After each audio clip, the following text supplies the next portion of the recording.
hay una serie de retos para poder abordar precisamente el diseño de estos instrumentos de planificación y posteriormente lo que sería la implementación efectiva de los mismos. Un primer desafío que tenemos es lograr consolidar un trabajo en los territorios, un trabajo en las regiones a partir precisamente de esa vinculación de las diferentes partes y entidades que están precisamente ubicadas allí. El trabajo en la definición de este tipo de instrumentos no se puede hacer desde el gobierno central únicamente, es decir, desde aquí, desde un ministerio.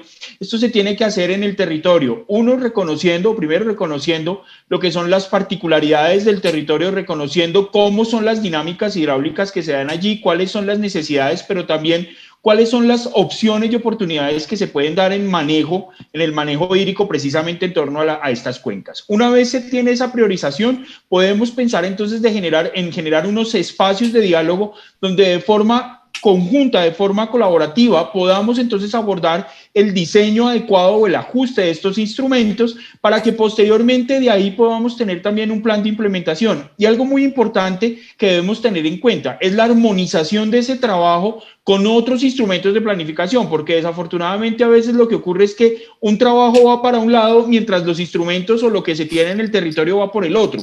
Entonces lo que necesitamos aquí es la armonización de estos instrumentos, no solamente, por ejemplo, un plan de ordenamiento de cuencas, también, por ejemplo, lo que sería un plan de desarrollo en forma específica o lo que sería incluso un plan integral de gestión de cambio climático. Tenemos que propender por esa integración precisamente. Y para eso es que tenemos que entonces pensar en brindar unos espacios y lo que llamaríamos unas asistencias técnicas en términos de poderse sentar todos los actores que son relevantes en el proceso para el diseño de los instrumentos y de esos planes de implementación.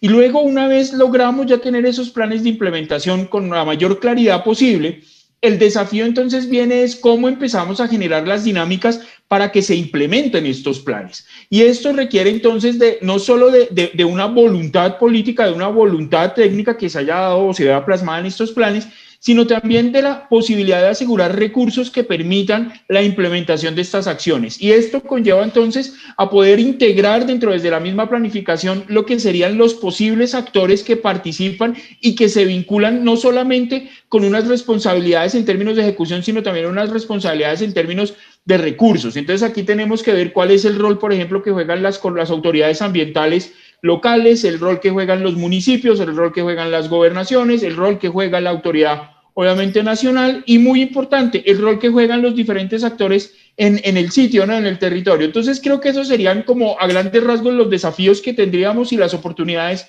que se darían allí. Los retos son enormes en este caso. ¿Por qué? Porque estamos hablando de implementar casi que un nuevo modelo para poder avanzar en ese desarrollo de la implementación de este tipo de instrumentos.